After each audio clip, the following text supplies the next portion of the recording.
just help me to hold it. Cool. Okay, one more. Okay, yeah. Cool. I might ask you more about that in a wee bit. But yeah, I used to go up to Aberdeen all the time. I worked for Codebase for 8 years. Then I left for a year and a half and joined a Nocode company. And now I've been back for 6 months. And I came up all the time, like before the tech hub here existed. I used to run meetups in the Brewdog on Union Street. And it's just really cool to see like that all of this activity is still happening, it's all still going. Like I was there kind of, bringing stuff together sort of early on, and then I kind of lost touch with the ecosystem, and it's just amazing to see people coming together and learning and meeting and eating pizza and hanging out, which is great. And so yeah, today, I'm going to talk a bit about like who actually gets to build software. I'm going to gear this around startups, because I presume a lot of people in the room are trying to do startups right now. This is startup growing after all.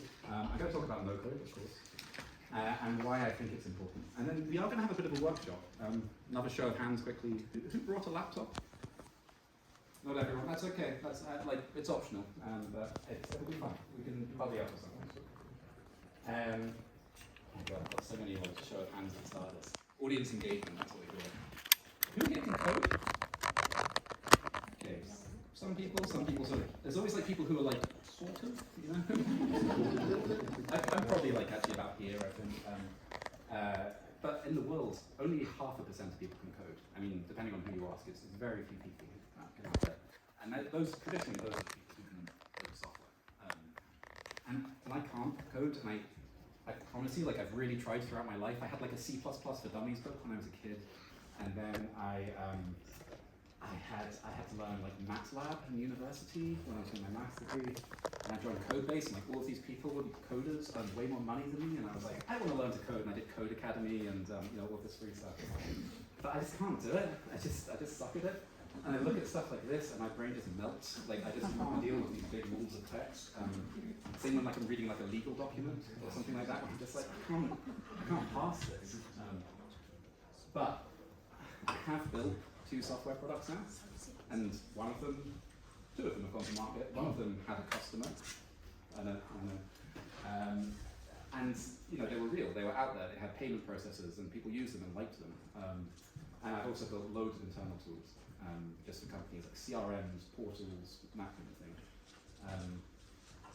And this is all thanks to Nocode. Nocode allowed me to do this. Just a quick sort of digression here. If you're a non-technical founder, like non-technical and technical is such a binary, I think people exist on like a sort of spectrum of like being technical. But if you're non-technical, you can't code. There was a sort of, I actually wrote a blog post about this in March 2020, which was probably the most important thing that happened in March 2020. I don't think anything else globally happened that month. About what it's like being those people, because I met hundreds of them when I worked at Codebase. If you couldn't code and you wanted to build a software startup, you had 3 options, really. You could learn to code, you could find a technical co-founder, or you could pay someone to build it. Now, what are these emojis? I'm sorry, Mac emojis are better. If you want to learn to code, that's totally fine. I met loads of people who did that. People who went on CodePlan and like did a sort of boot camp, and they built like an MVP, and then they hired some maybe more senior people, and that kind of works. But as I've said, like not everyone wants to learn to code. It's hard for some people to learn, and it's not an option for everyone. And it can take a long time. It does take a long time, and it's costly. You can find a technical co-founder. Easy, right? To me, this is like saying find a wife or a husband. It's like you can just sort of say go and do it, but like how do you do that? How do you find someone you're going to spend the next 10 years building a company with? Like, it's really hard to do that. I mean, they might be in this room, but how do you like find that right person at the right time who's willing to go on that journey with you? Or you can pay someone to do it, which is a really great solution if you have like 100 grand spare. I don't, and a lot of people don't. You can pay a lot less for something really basic built with code. I know agencies who do that, but there's big downsides to that as well. And yeah, there were kind of 3 options. And I think for me, this has all kind of changed in the last few years. Nocode has been around for like 25 years. Lots of sort of older Nocode tools out there. But I believe now, rather than it being 0.5% of the world who can build software, I think it's like 5% or 10%. I don't know what the number is, but there's a lot more people who can build software, even if they can't code, which I think is a positive, just to be clear. So let's just like demystify Nocode. Demystify is such a funny word. It's like getting rid of mist. I don't know. Like we use it a lot, but I will try and do that right now. The way I look at it, and if you ask a bunch of different people what Nocode is, you'll get a load of different answers. For me, it's about the visual interface. So having like drag and drop elements on your screen. So you take this item and you move it over here. And human language in the kind of workflows of how it works. So say, rather than having a function, bless you, sorry, rather than having a function like written out like if this, then do this, it's like, it's a language that, you'll see an example of this in a minute. And this is what I mean by a visual interface. You might want to take notes because we're going to be playing with this later. Okay, my GIF is working good. So this is a tool called Cards, which is for building landing pages, and you can see you can just drag and drop elements over there. You can change the text just by typing in something new.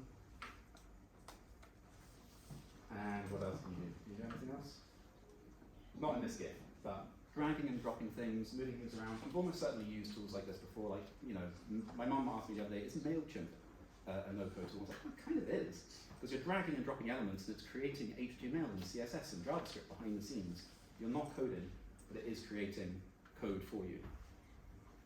And that sort of human language is a tool called Bubble, which is one of the more complex no-code tools. And so let's say, this is like the behind the scenes bit of it. So when you click a button, you're going to ask it to sign that user up, send an email, say, to that user to say, hey, you've registered here. Post a channel, say to your Slack, your Teams, or whatever, saying this thing has happened, and then take them to the next page in that sign-up flow. And you can edit, you know, if you click on one of these, there's more details. But that's the kind of human language where it's just written as a sentence that I find really usable. And some people call it visual development for that reason. I maybe need to get fresher tweets about these, either from 3 years ago now. But that idea of being able to develop software visually really appeals to me. So, for example, Squarespace, Wix, Webflow, people heard of these things? You know, they allow you to build websites, drag and drop elements. These are pretty simple ones. Webflow gets a bit more complex, but they allow you to build a website very quickly. And 10 years ago, you had to hire a web developer to build your website. If you were a cafe or a bakery or whatever, now you'd be kind of silly to do that because you can just do it yourself in an afternoon, you know, with a bit of basic technical skills. You can automate things. So if you wanted to connect two different apps together, again, so you'd use APIs, you know, the plumbing between different apps, you would write that in code and say, I'm going to take this data from here and send it over here. There are no-code tools to do all of this as well. So for instance, if someone gets in touch on your Facebook page, you could send them an email, update Slack with some information, and this is all via a tool called Zapier, but there's loads of tools like this that let you say, if something happens over here, send that data over here and like play around with it and do something else with it over here, which is great. Automates away like all of your boring work. And I want to mention newsletters as well. This is maybe at the sort of, I don't know, easier end of no-code stuff, but so the guy I know, Michael, who has the Edinburgh Minute newsletter, which he started a year ago. And newsletters are like, that sort of generating HTML and CSS to like actually make it look nice, but also Substack, which is the one he uses, has like it allows you to have a database which stores all of your user information and take payments for your newsletter as well. So rather than having to build something from scratch for that, he did that, and he actually, I started this a year ago, and now it's his full-time job. He gets something like 1,000 paying subscribers for this who will pay him £5 a month, and he was only able to do that because of tools like this. He did CodeClan. It's like he could have built that himself, probably, but why bother when someone else has done it for you? And there's loads of these tools. This is from like 3 years ago. There's so many. There's too many. In fact, like. Some of these have probably died off since there was a bit of a no-code boom like 2 years ago where loads of apps got funding, and there's loads that I don't see on here actually, sort of newer ones, which is interesting. Someone should update this. I should update this. But you have things for building websites. You have things for building web apps. So I'm talking building something like Airbnb or Deliveroo or Uber, etc., etc. Things for building shops online. Database type tools, so they're not databases, but they're somewhere between a database and a spreadsheet, so you can store your data in one particular place. Your technical team aren't required to keep it updated and managed, but it's powerful enough to grow to a certain point. There's connectors for automating things, loads of different things that you can do. I'm going to go through just like a few examples of like the ones that I use that I think are probably the most useful. Like if you need to build a website or a blog, like Squarespace is probably the easiest one. I think it's the first tool I really used. I built the Codebase website with it a long time ago. You can get started very quickly and just get something out there. You know, build a thing, great. And we're going to come on to why that's important in a bit. Webflow is a bit more advanced. It's borderline coding, in fact. Like it's just a very visual way of interacting with like the padding or the margins or the responsiveness of the website. It allows you more detailed control over things. Now, if you want to build a web app, which is where most people come and talk to me like about what they want to build, they're like, I want to build Uber for, I don't know, Airbnb for cats or whatever. You know, like they have like a version of a thing that they want to build, like that's their stuff right here. For me, it's just to get started and understand like the limitations of these tools and what you can build. Software is great. Software, I built a very simple directory website, so something that displays information about a load of different things with tags and searchability and all of that stuff in a couple of hours recently, and I'll put a link to it at the end. And Bubble, which if you're kind of serious about this, you might want to commit to building a functioning app that your users can use that will do everything you need it to. Bubble is probably the best choice. I started with Bubble, and it's quite hard work, to be honest. The interface is horrible. It's like, you come across like brick walls where you're like, how do I do this? And then you go to the community and they help you out and it feels awesome and it's great. But I would say Bubble took me about 80 hours from no experience at all of any no-code tools to having my first app live on the internet with real users using it. So real feedback coming in, me with no technical knowledge at all, actual people signed up and not paying me money yet, but eventually. And lastly, for mobile stuff, like if it's really important to you that you have an iOS or an Android app, I think Glide is the industry leader right now. Glide is amazing because you can build a web app with it, to do whatever it is you need. But it also automatically creates the Android and iOS apps for you alongside it. And it has a free plan where it will do all of this for you for like one app. To maybe talk about costs a bit later, but all of these have free plans where you can get quite a lot of value out of them before you have to start paying.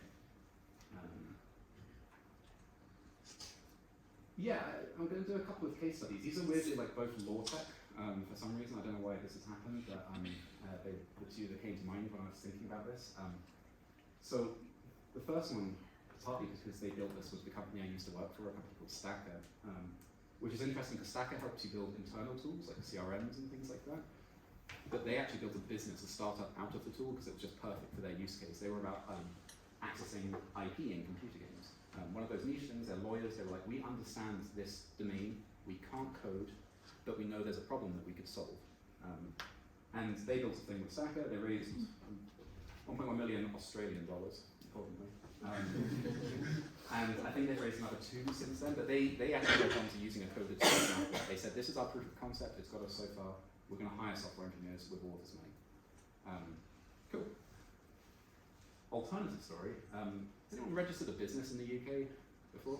It's pretty easy, right? It's like 12 quid on Company's House and done. But then you need to get a bank account, you need a whole process there. Yeah, but you can just do it, right? Yeah, registering. Yeah, it's shutting it down that's more difficult. Oh my god, right? Yeah, someone should do a startup for that. You can tell how one of my startups ended up. In the US, it's actually quite difficult. It's actually quite a lot of work. And this company, Better Legal, built a coded solution to help people set up businesses, to sign up for new businesses. And they built it with code. They paid a lot of money to software engineers. And then they discovered Bubble, and they were like, the